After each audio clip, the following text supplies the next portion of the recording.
देश आता है, बाकी सब चीजें बाद में आती हैं। तो आपको पता होगा कि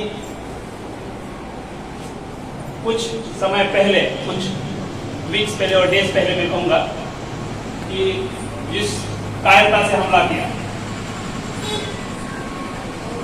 और जिस तरह से देश प्रिपेयर कर रहा है और एक मजबूत ताकत बन के खड़ा रह रहा है, तो उसके चलते कई जो मुहिम है वो चल रही है, जैसे कि वेरिफिकेशन हुआ या सत्यापन जिसे हम कहते हैं वो हुआ, या कहीं ज्ञापन दिया जा रहा है या कहीं तैयारी की जा रही है।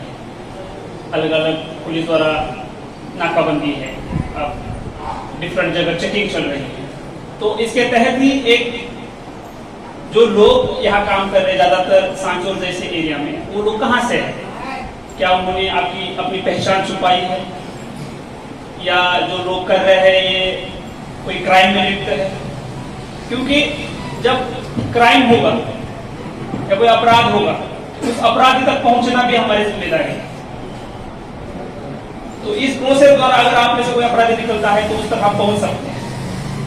आंतरिक सुरक्षा देश की एक महत्वपूर्ण जिम्मेदारी है पुलिस की, और उसके अंतर्गत ये जो प्रोसेस है ये चल रहा है।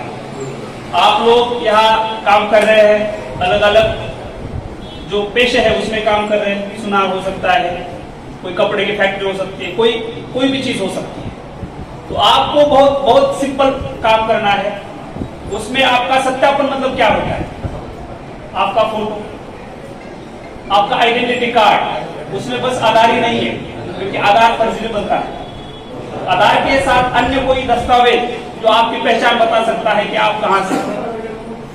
दूसरी चीज, आप यहाँ कब से हो, आप यहाँ कहाँ काम कर रहे हो और कहाँ रह रहे हो। अगर आपकी फैमिली के साथ रह रहे हो तो फैमिली डिटेल्स। ये एक्सरसाइज क्यों चल रही है? शीतलवाना में आपने देखा होगा कि 10 दिन पहले 10 लोग ऐसे मिले जिनके पास उनका कोई आइडेंटिटी नहीं थी, प्रमाण पत्र नहीं था, कोई ऐसा सबूत नहीं मिला जिससे वो इस्टेब्लिश हो सके कि वो वहां के हैं। तो उसके बाद आगे की कार्रवाई की गई। तो शिकायत आई है, कंप्लेंट्स आई है। कितने लोग हैं उस पर्टिकुलर दुकान में काम करने वाले? मान लो एक कोई व्यापारी अपना है तो उसके अंदर 8 लोग काम कर रहे हैं, 10 लोग काम कर रहे हैं, इसका आंकड़ा तय नहीं है। उसके बाद वहां जो लोग काम कर रहे हैं उनका कहीं इंद्राज नहीं है, कहीं रजिस्टर में नाम नहीं है, ना ही कहीं पुलिस के रिकॉर्ड में उसका नाम आया है। जैसे हरीश जी ने कहा कि बहुत सारी क्राइम्स देखने को मिले हैं, और मैं वाकई मानता हूं कि इसमें कुछ ही लोग होते हैं जो शामिल होते हैं। मतलब 100 में से 2-3 लोग ऐसे मिलेंगे जो करेंगे, और उसके वजह से बाकी लोगों को परेशानी झेलनी पड़ेगी। वो परेशानी बाकी लोगों को झेलनी ना पड़े, इसलिए आज की मीटिंग। इसको आप एक सकारात्मक रूप में देखिए, क्योंकि सब साथ मिलकर किस तरह से एक सेफ और एक ऐसा मैसेज दें कि हमारे यहाँ कोई ऐसी कानून व्यवस्था बिगड़ने वाली चीज नहीं होगी, ना ही हमारे यहाँ ऐसी कोई चीज होगी जिससे अपना नाम खराब होगा।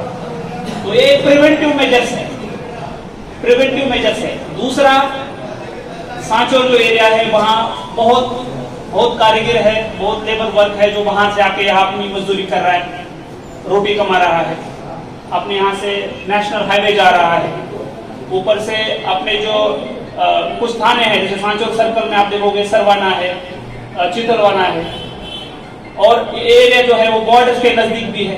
तो इस चीजों को लेकर हमें थोड़ा सतर्क होना है, और जो भी मुहिम चल रही है सरकार की, पुलिस की हो सकती है, प्रशासन की हो सकती है, और कोई ऑर्गेनाइजेशन जिम्मेदार हो सकती है, आसूचना हो सकती है, इंटेलिजेंस हो सकता है, तो उनको हमें डायरेक्टली इनडायरेक्टली सपोर्ट करना है।